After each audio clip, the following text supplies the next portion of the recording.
Kajian Islam.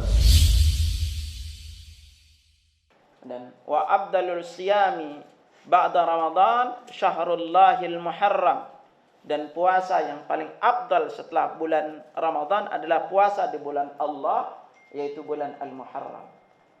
Nah, saking mulianya bulan ini, Allah masukkan dia pertama di antaranya jadi Asyhurul Hurum, bulan-bulan haram. Lalu di antaranya secara umum selama bulan Al-Muharram ini adalah bulan terbaik untuk berpuasa. Jadi kalau mau banyak-banyak puasa silakan di bulan Muharram. Mau lakukan puasa Senin Kamis atau yang lainnya, itu ini adalah hari terbaik untuk berpuasa. Karena Nabi sudah tunjukkan amalan terbaiknya itu berpuasa. Nah, lalu di bulan ini, karena itu ikhwatal iman, para salafus saleh sangat memperhatikan 10.3. Pertama itu adalah 10 terakhir bulan Ramadan. Yang kedua 10 hari pertama di bulan Zulhijjah. Dan yang ketiga adalah 10 hari pertama di bulan Al-Muharram. Ini 10 ini yang para salafus saleh sangat perhatikan. Nah, terkait dengan puasa di Asyura, yaitu tanggal 10-nya, maka di antaranya Nabi sallallahu alaihi wasallam tadi sabdakan, diriwayatkan oleh Ibnu Abbas dari kalam Al-Bukhari dan Muslim, ma ra'aitu Nabi sallallahu alaihi wasallam bitaharra siyama yaumin faddalahu ala ghairi illa hadzal yaum, yaum Asyura wa hadha syahra, yani syahr Ramadan. Aku tidak melihat Rasulullah sallallahu alaihi wasallam menyengaja melakukan puasa pada suatu hari yang lebih beliau utamakan daripada hari lainnya kecuali hari ini, yaitu hari Asyura. Dan bulan ini yaitu bulan Ramadan. Jadi Nabi itu paling perhatiin puasanya. Kalau Ramadan kan udah jelas ya. Dan yang paling beliau perhatiin puasanya adalah di puasa Asyura, yaitu tanggal 10 dari bulan Al-Muharram. Dan di antara keutamanya dalam riwayat Abu Qatadah, siyamu yaumi Asyura ahtasibu 'ala Allah an yukaffira as-sanata allati qablah. Jadi puasa pada hari Asyura, aku berharap kepada Allah semoga Ia menghapus dosa 1 tahun sebelumnya. Nah, berbicara masalah puasa Asyura ini, maka ada 3 tingkatan. Yang paling sempurna adalah berpuasa 1 hari sebelumnya dan 1 hari setelahnya. Karena Nabi beliau mengatakan, kalau aku sampai umur tahun depan, maka aku akan berpuasa di tanggal 9-nya. Dan belum sampai beliau umur tahun depan, beliau keburu meninggal dunia. Dan yang berikutnya adalah puasa pada yang paling afdal adalah sehari sebelum dan sehari setelahnya. Keliru. Di puasa Asyura. Jadi yang paling afdal itu adalah kita berpuasa sehari sebelumnya dan 1 hari setelahnya. Berarti puasanya adalah 3 hari. 9, 10, 11. Dan tingkatan yang kedua adalah tanggal 9 dan 10-nya. Dan yang ketiga adalah tanggal 10-nya saja.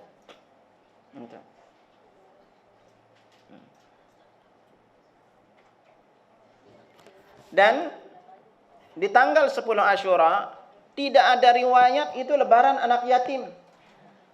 Islam enggak kenal lebaran anak yatim. Kebanyakan yang buat siapa tuh? Panti-panti asuhan tuh. Bilangnya lebaran anak yatim. Enggak ada riwayat nih sampai kepada kita. Kita hanya kenal Aid, yaitu Idul Fitri dan Idul Adha. Ini hari perayaan kita. Itu. Dan tanggal 10 ini suatu penyimpangan besar yang dilakukan oleh orang-orang Syiah, yaitu mereka menyiksa diri mereka. Itu menampar pipi dan yang lainnya, bahkan menyakiti diri mereka sendiri dan mereka bersedih. Itu.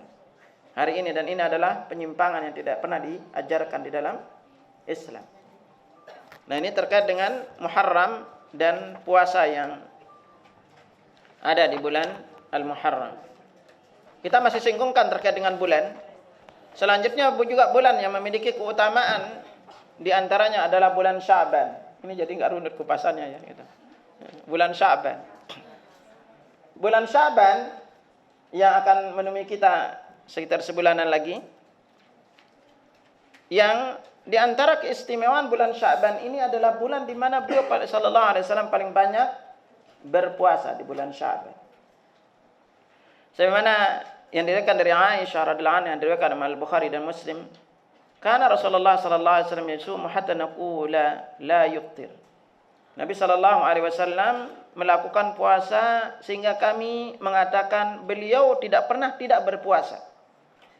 Wa yuftiru hatta naqula la yasum. Dan beliau tidak berpuasa sampai-sampai berkami beliau itu enggak akan pernah puasa lagi. Wa ma raaitu Rasulullah sallallahu alaihi wasallam istaqmala siyam syahrin ila Ramadan. Dan aku tidak pernah melihat Rasulullah sallallahu alaihi wasallam menyempurnakan puasa sebulan penuh kecuali bulan Ramadan. Wa ma raaitu aktsara siyaman minhu fi Sya'ban. Dan aku tidak pernah melihat beliau paling banyak berpuasa kecuali di bulan Sya'ban. Bahkan dalam riwayat lain dijelaskan lam yakun Nabi sallallahu alaihi wasallam yasumu syahran akthar min Sya'ban fa innahu kana yasumu Sya'ban kullah. Rasulullah sallallahu alaihi wasallam tidak pernah berpuasa lebih banyak daripada bulan Sya'ban karena beliau berpuasa pada bulan Sya'ban sepenuhnya. Ada karena beliau 2 bulan berturut-turut. Jadi Sya'ban beliau berpuasa, Ramadan berpuasa full. Jadi 2 bulan berturut-turut. Kenapa juga beliau banyak berpuasa di bulan ini? Maka dalam riwayat Usama bin Zaid yang diriwayatkan oleh Imam Ahmad, Usama berkata, "Ya Rasulullah."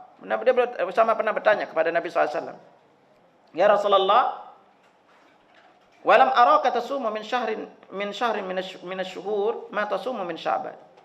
Wahai Rasulullah, aku tidak pernah melihatmu berpuasa sebagaimana berpuasamu itu di bulan Sya'ban.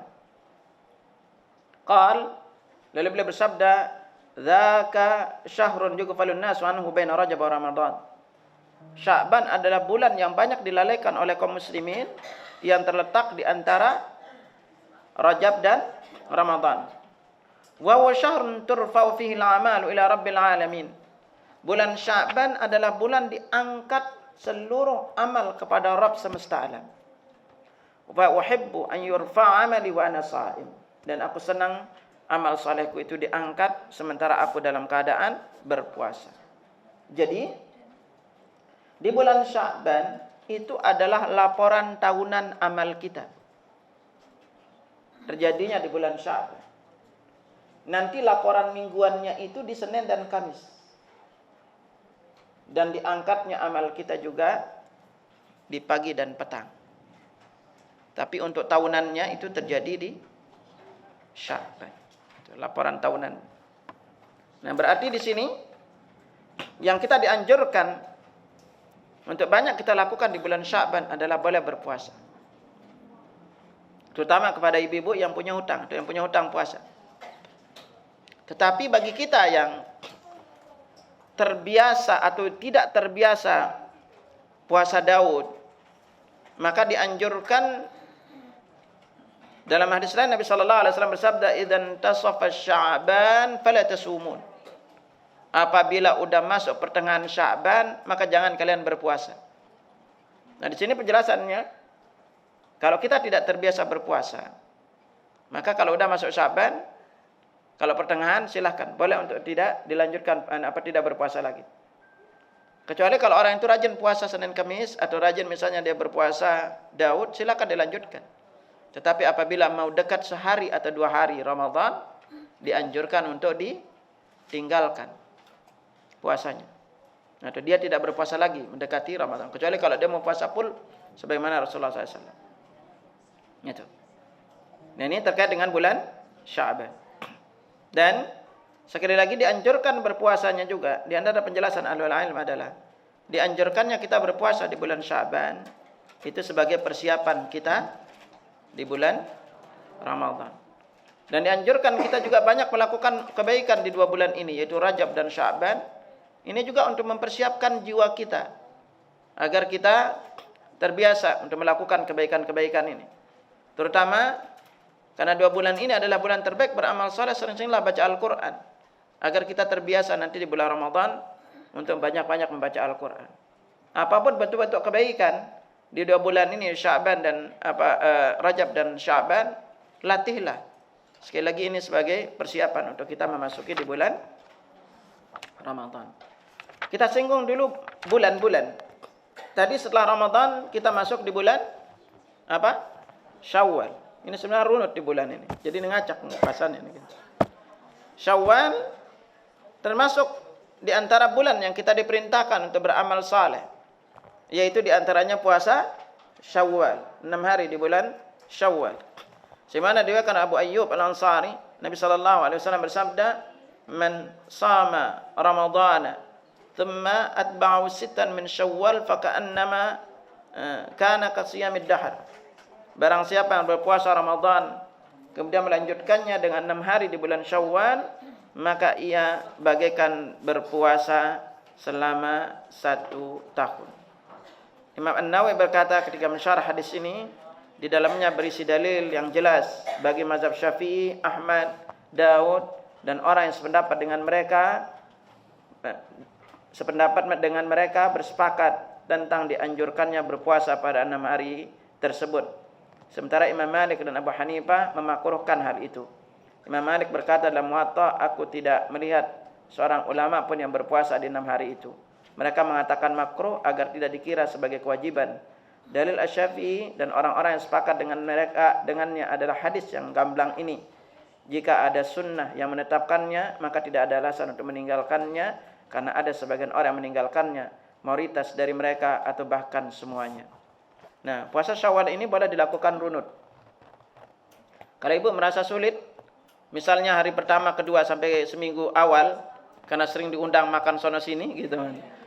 Silakan ditunda juga dulu. Dan boleh kita lakukan intinya selama bulan Syawal. Mau acak caranya, mau runut silakan. Tetapi mana yang lebih afdal? Apakah kita harus bayar hutang dulu? Maka di antara ahli ilmu mengatakan baru dikatakan puasa, karena Nabi syaratkan di sini man shoma Ramadan. Barang siapa yang berpuasa Ramadan. Nah, sementara baru dikatakan berpuasa Ramadan kalau dia full puasanya. Kalau puasanya full, baru nanti dia puasa 6 hari. Lalu kalau orang yang punya utang gimana? Maka dianjurkan bayar segera utangnya. Baru setelah itu dia berpuasa. Walaupun memang ada pendapat lain menjelaskan, intinya dia berpuasa Syawal, nanti utangnya lain. Karena Aisyah pernah mengakhirkan berpuasa karena mengurus Nabi SAW, baru beliau membayar hutangnya itu di bulan Syawal. Tapi sekali lagi, lebih baik dibayar utang dulu. Kalau ibu misalnya, kecuali kalau utangnya banyak sampai 30 hari gitu kan. Ada yang pernah 30 hari begitu. Kalau beberapa hari, ibu silakan selesaikan dulu utang puasanya, baru selanjutnya di puasa di bulan Syawal. Nah, ini tadi terkait dengan bulan yang memiliki keutamaan. Nah, sekarang kita akan singgung hari-hari dan waktu tertentu yang memiliki keutamaan. Pertama, hari yang memiliki keutamaan besar yaitu hari Jumat. Sungguh hari Jumat adalah hari yang beribadah padanya itu begitu besar keutamaannya, terutama bagi laki-laki. Pertama, sebagaimana diriwayatkan Imam Muslim dari Abu Hurairah radhiyallahu anhu, Nabi sallallahu alaihi wasallam bersabda, khairu yaumin tala'at fihi syamsu yaumul jum'ah. Sebaik-baik hari terbitnya matahari itu adalah hari Jumat. Fi khuliqa Adam. Hari Jumat Adam diciptakan. Wa fi udkhilal jannah, dan hari Jumat Adam dimasukkan ke surga. Wa fi ukhrija minha, dan hari Jumat juga Adam dikeluarkan dari surga. Wa la taqumus saa'ah illa yaumal jum'ah. Kiamat itu tidak akan terjadi kecuali pada hari Jumat. Itu. Jadi dalam hadis lain dikatakan innal jum'ata sayyidul ayyam. Sungguhnya hari Jumat itu adalah penghulunya hari. Ini luar biasanya hari Jumat ini. Dan di sorga nanti ada pasar Jumat, pasar Minggu nggak ada. Yang ada itu hanya pasar Jumat, pasar Senin pun nggak ada. Yang ada hanya karena ini luar biasanya hari. Jadi nanti penghuni surga itu mereka akan berkumpul pada hari Jumat di pasar Jumat. Mereka bertemu dan istrinya menunggu di rumahnya. Dia berpisah dengan suaminya, suaminya balik itu semakin tampan. Dia ngeliat istrinya juga semakin cantik.